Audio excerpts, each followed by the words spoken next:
What's up, everybody? Welcome back for another episode of the Blacksburg Buzz. We're all the way up to number 29.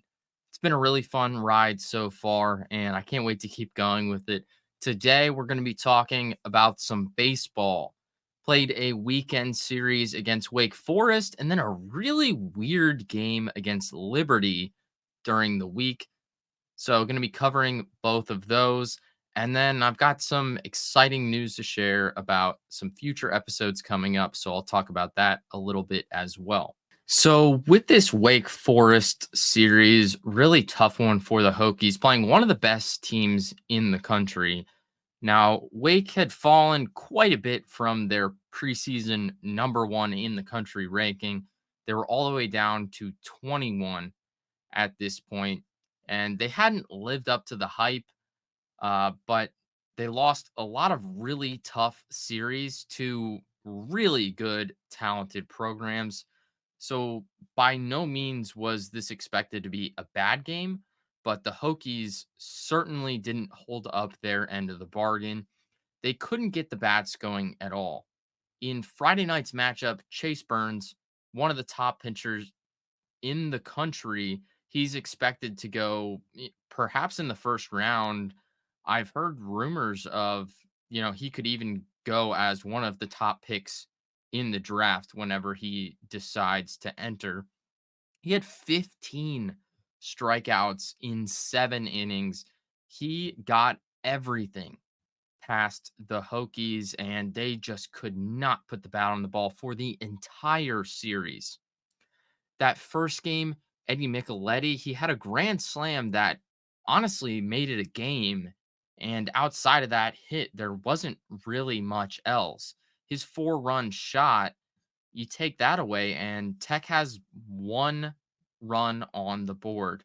They could not hit to save their lives, which is not something that we've seen out of this Tech team all year. Now, obviously, Wake Forest, they're a really good group and they have an incredible bullpen. So it's not like that this was a terrible series for them, losing all 3 games to Wake at home. I mean, obviously, you'd like to have at least one win coming out of the weekend, but it's not the worst thing in the world when you're playing what is one of the best teams in the country. We knew it coming into the season, and they've just lost a bunch of good games to really tough opponents. So not the worst thing for Tech, but the pitching roster for the Hokies, which has held up really well this year and is honestly been a bit surprising, struggled against Wake. With Tech, there were so many new pitchers coming into this year and inexperienced pitchers. That was the big thing to worry about ahead of the season. We knew that the bats were going to be good, retaining a lot of that talent from the field. It's just the bullpen. I think we had somewhere around 20 to 27 total innings of pitching from last year returning this year. So very few pitchers coming back and very few pitchers that had actually played significant amounts during the 2023 season returned for this 2024 year. Now, Brett Renfro, as a freshman, he's been incredible. He's pitching, starts every Friday, and he's been really good. And then you've got Griffin Stig and Wyatt Parliament as our other 2 typical starters during those weekend series. And, they've really held up their end. They've done a good job keeping Tech in a position where the bats can really do the work. And that's all you need from that side if you're the Hokies. You just need your pitchers to keep you in the game so that way your bats can win it for you.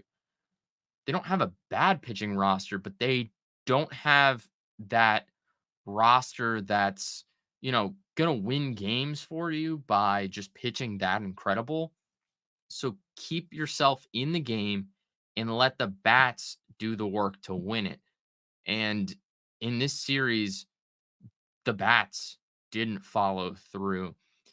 In all 3 games, I think the Hokies batted less than 200 as a group across those 3 games. So sub 200, and this is a team with 5 or 6 guys batting over 300. You've got Ben Watson is batting like 868 or so, and, they just couldn't get it done. 18 hits in all 3 games. Meanwhile, on the other side, Wake Forest hit pretty well as a group, but Nick Kurtz was incredible. He is really what killed Tech. He put the nails in the coffin. This guy was ridiculous during all 3 games. 7 hits, 4 walks, 8 runs, 9 RBIs. He hit 5 homers. This guy was ridiculous. He hit 1 the first game, 1 the second game, and 3 on the Sunday matchup. Nick Kurtz killed Tech over the weekend. Now, this Liberty game, though, this was one of the strangest games I think I've ever seen. I was at this one in the booth, and it was just ridiculous. I mean, looking at the box score doesn't even live up to how wild it was being there. So to start off, nothing really happened the first 2 innings. The 3rd inning, Liberty got it started. They put up 2 runs early. So Braden Horton, he had a 2 RBI single into left field. Liberty leads 2-0 at this point. Then in the bottom of the 3rd inning, Virginia Tech had the answer. 4 straight singles, the last one coming from Ben Watson, an RBI single to score the Hokies' first run. So now it's 2-1. Following behind him, I think there was an out sandwiched in between, but after that, Carson DeMartini had an RBI walk because bases were loaded. So now it's tied at 2-2, and then Garrick Ebel had a 2 RBI single into center field. So Hokies lead 4-2 after the 3rd inning. We fast forward a little bit, and a couple of pitching change. There was a lot of pitching changes, and we'll get into that a little bit later at the end of the game. But moving into the top of the 7th inning, Horton did it again. He had an RBI double, scoring 1 run. So now Hokies lead 4-3 going into the bottom of the 7th inning. And this is where Liberty just collapses on the mound. So Liberty puts in a fresh new pitcher to start the bottom of the 7th inning. He walks the first 2 batters, throws 1 strike in those 2 at bats. So 8 balls, 1 strike. They go ahead and they go to the bullpen and they swap him out for another fresh pitcher. He walks the next 2 guys, throws 8 balls and 2 strikes, one of which was fouled off. So now they go to the 3rd pitcher. There are still 0 outs. This guy continues to walk in Hokies runs, and they eventually get to the 4th pitcher with 0 outs on the board. So 3 pitchers went through and completed their time. They got 0 outs. They saw like 7 at bats, like ridiculous stuff that 4 different pitchers threw in the bottom of the 7th inning. It was wild. I mean, they were calling the bullpen every 3 minutes. They couldn't get anything done.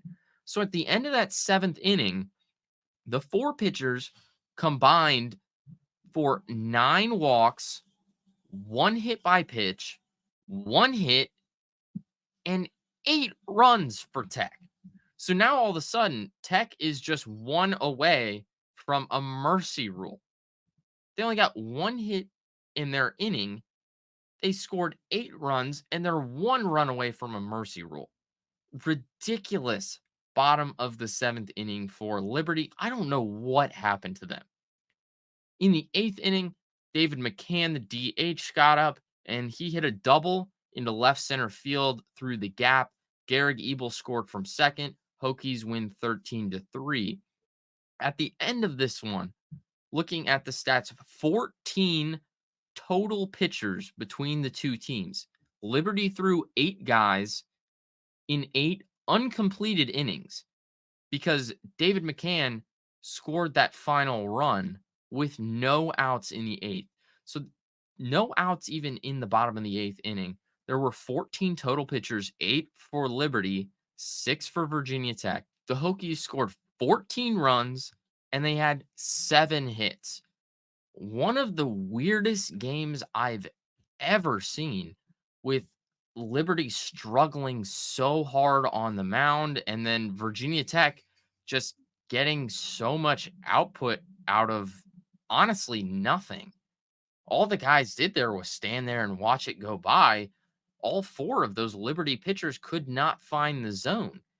It was one of the most ridiculous and absurd games I'd ever seen.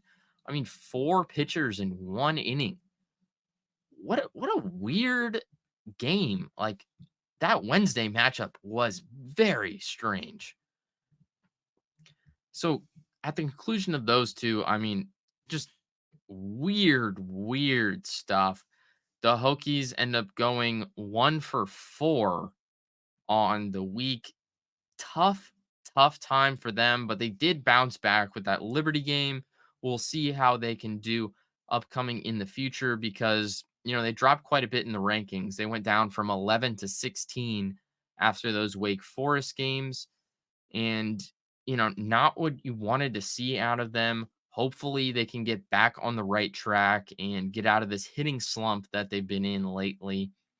But tough stuff from them. Win 1 game out of the last 4. So this weekend, they're going to have to get to work to, get back on the right track and continue climbing up the rankings. If they keep this up, they'll be in really good position to potentially host in the regional. And if they really kill it, they could host in a super regional. But, that's a pretty tall task, especially in the ACC with baseball. So, hosting a regional is definitely something accomplishable. A super regional is going to be really tough. But if they get on the right track, they hit like they did before Wake Forest came to town, I think they have a very real shot at doing it. Now, this has been a crazy week for the Blacksburg Buzz. I just wanted to give a big shout out to everyone who's tuned in.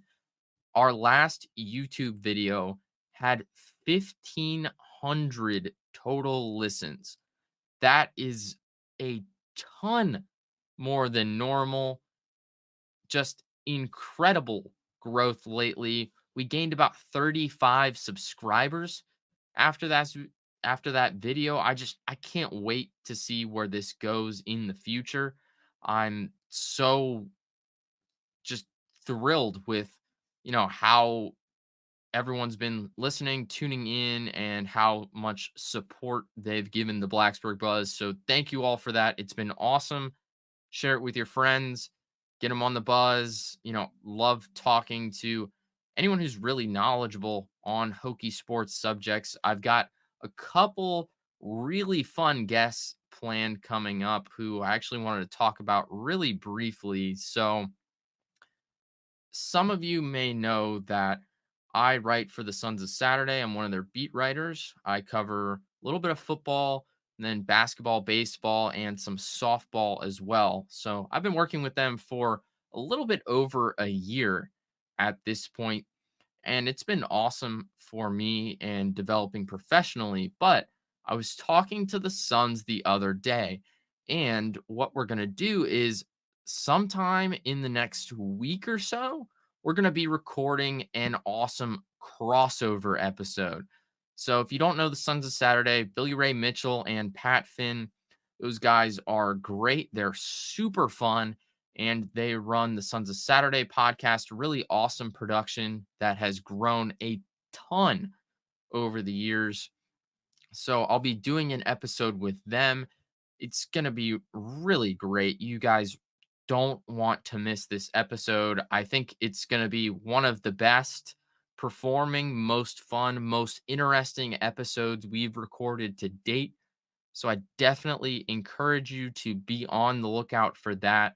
Once I get a little bit more information and get this stuff like actually scheduled out, set in stone, I'll make sure to keep everyone updated and posted on when that's going to be coming out.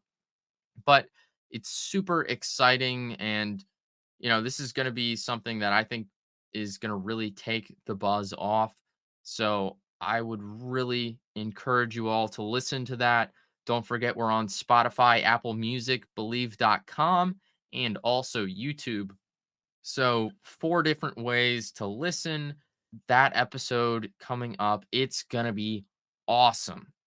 But until then, catch some Hokies sports. Recording this a little bit before the spring game, so it'll be out after the spring game. But if you didn't get to see that, it's going to be really fun. I'll definitely be covering a little bit of what went on in the spring game, how we feel going into this next football season. We've pulled in a lot of really talented recruits.